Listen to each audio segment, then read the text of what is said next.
Bonsoir à toutes et à tous, ravi de vous retrouver sur 8 Mont-Blanc.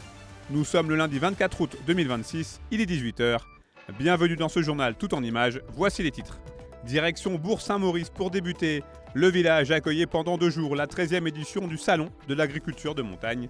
Un rendez-vous devenu essentiel en cette fin de saison estivale. Et puis nous irons en Haute-Maurienne où des bénévoles venus de toute la France sont au chevet d'un pan du patrimoine savoyard en restaurant les forts de l'Essaillon. C'est un rassemblement qui s'est imposé comme une évidence au fil des années. Au cœur de la Tarentaise, le Salon de l'agriculture de montagne a attiré pour cette 13e édition près de 18 000 visiteurs dans les rues de Bourg-Saint-Maurice. Un rendez-vous très attendu, y compris par les représentants de la filière agricole qui se sont presque fait surprendre de la fréquentation. Hier, on a eu vraiment beaucoup de monde. Le dimanche, c'est sûr, il y a un peu plus de monde que le lundi où il y a certaines personnes qui sont reparties travailler. Moi, je ne m'y attendais pas. C'est vrai que l'année dernière, pour cause de la DNC, on n'a pas eu d'animaux sur le salon et je pense que du coup, il y a eu un peu moins de monde, un peu moins de fréquentation. Peut-être des grosses chaleurs aussi qui ont fait que les gens ne sont pas trop restés en bas à Bourg-Saint-Maurice, ils sont plutôt montés dans les hauteurs. Hier, on a eu vraiment beaucoup de monde et c'était chouette de voir tout cet engouement autour de l'agriculture. On montre notre métier au grand public. Et on est ici dans le cœur de la zone Beaufort et c'est le meilleur endroit et le meilleur moyen de communiquer avec les gens sur notre métier. Si le pastoralisme est bien la raison d'être de la manifestation, cette vraie fête des savoir-faire locaux rassemble également plus de 80 exposants, pour la plupart locaux, qui reviennent d'année en année, trouvant ici une certaine proximité avec les visiteurs. On vend le miel du rucher école de C. Ici, il y a des gens qui viennent, il y a deux personnes qui viendront l'année prochaine au rucher école. Je pense que l'atelier de torréfaction de Bourg-Saint-Maurice doit faire la 13e année qu'il est sur le salon. Le matin très fort et l'après-midi il a fait un petit peu plus chaud, mais voilà, on a bien bossé. Une occasion de parfaire sa visibilité tout en garantissant aux acteurs locaux une activité économique maintenue jusqu'à la fin des périodes de vacances. D'ailleurs, avec plus d'une décennie d'expérience, la manifestation sait aujourd'hui s'adapter pour proposer aux plus fidèles des activités inédites à chaque édition. On modifie un petit peu les animations chaque année, on a de nouveaux producteurs, il y en a qui viennent 1 an sur 2, d'autres qui réitèrent leur venue chaque année. Et c'est important pour nous aussi de mettre bien en valeur nos jeunes agriculteurs et la filière aussi Beaufort qui est importante sur notre secteur. Et puis on fait aussi cet événement en fin de saison d'été pour faire travailler aussi nos commerçants après le 15 août. Une conclusion de saison festive. En effet, pour de nombreux acteurs du territoire, l'été 2026 semble s'être très bien déroulé, avec une activité touristique proche des records dans tous les massifs de notre territoire. C'était une promesse de campagne de la nouvelle équipe municipale des Contamines Montjoie. Depuis plusieurs jours, des distributeurs de protection périodique pour les femmes ayant leurs règles ont été installés dans 3 toilettes publiques de la station.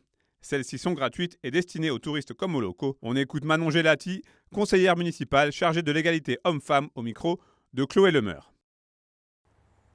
Le fait de les rendre gratuits, on accueille ici des gens qui viennent en vacances, qui vont déjà dépenser beaucoup d'argent en fait.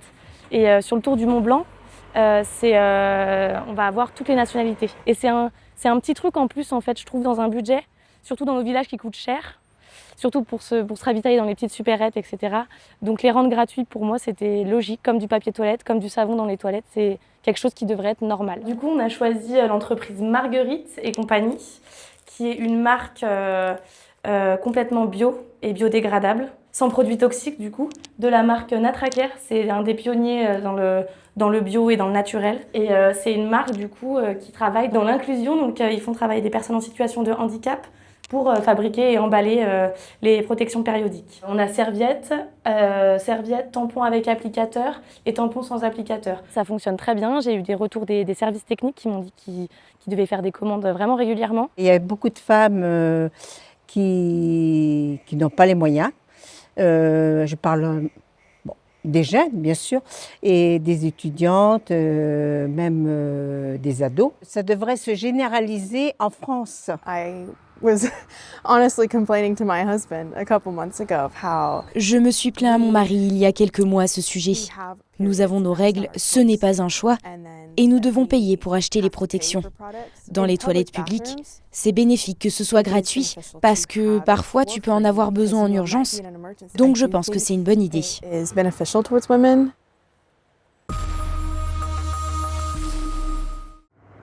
Ils ont chargé leur brouette Et c'est parti direction le fort Victor Emmanuel. Là, on va le monter en haut, au fort, là où ça va servir tout simplement, vers l'atelier de maçonnerie. Donc il y aura 2 équipes, une équipe maçonnerie et une équipe qui va s'occuper de déblayer un petit peu tout le fort, donc de passer un petit peu partout, ramasser les instruments. Comme Coralie, ils sont une petite vingtaine à donner de leur temps pour préserver ce patrimoine construit au 19e siècle. Pour les autres, on va retourner à la place d'Armes. On a 2 chantiers là-bas. Ça fait 25 ans qu'on travaille sur Victor Emmanuel, mais l'association est beaucoup plus ancienne que ça. Elle a été créée en 1972.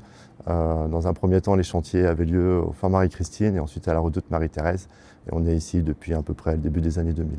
En fait, les travaux de ce genre facilitent le cheminement à travers le fort. Ici, chacun a donc sa mission.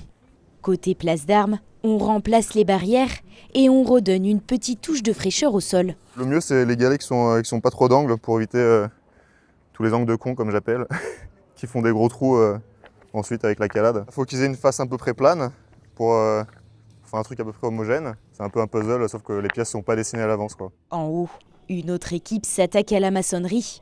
Objectif, refaire les murs en reproduisant le même procédé qu'à l'époque. On utilise de la chaux, on utilise du sable et puis on met un peu d'eau dedans et tout ça dans une bétonnière, ce qui nous permet d'obtenir un mortier, ce qui permet en fait de laisser respirer les pierres. Volontairement, on n'utilise pas du ciment, tout simplement pour respecter la réglementation au niveau des monuments historiques. Et pour certains bénévoles venus de l'étranger, travailler sur ce chantier, c'est un plus dans leurs études. À Marrakech, la spécialité de notre école, c'est le patrimoine. Et ça nous aide beaucoup à nous éduquer sur les techniques de construction, de rénovation, comment tailler les pierres, comment poser le mortier après les pierres pour qu'on puisse les refaire chez nous. D'autres étudient dans la restauration comme Chloé. Mais l'aspect manuel a fait naître chez elle une vocation. J'ai découvert que j'aime beaucoup ça. Et peut-être là, j'ai le projet de reprendre une formation en taille de pierre ou quelque chose comme ça. Puis c'est assez technique, donc c'est nourrissant intellectuellement aussi de faire ça. Et c'est satisfaisant aussi quand on voit le produit fini après. Manuel, lui, est un fidèle bénévole.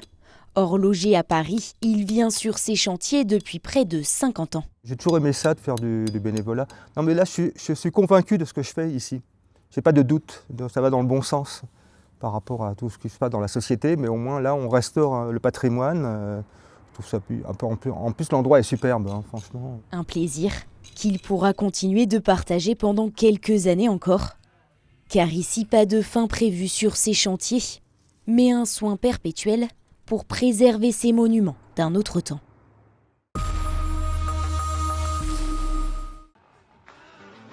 C'est la fin de cette édition. Merci à vous pour votre fidélité à l'information sur 8 Mont Blanc et merci à toute l'équipe. Juste après ce journal, les nouvelles du temps avec la météo de Thierry Paulme. On se quitte avec des images que vous avez peut-être déjà vues, celle de la liesse populaire de ce week-end au G pour la Coupe du Monde de VTT. Après la victoire de la Britannique Harriet Harmden et du Français Max Alran sur la descente, c'est Adrien Boissy, un autre coureur tricolore, qui s'est imposé en cross-country olympique devant Mathieu Van Der Poel. Chez les femmes, c'est la Suissesse Sina Frey qui l'emporte en XCO. Retour de l'information sur 8 Mont Blanc ce mardi avec un nouveau journal tout en images à partir de 18h.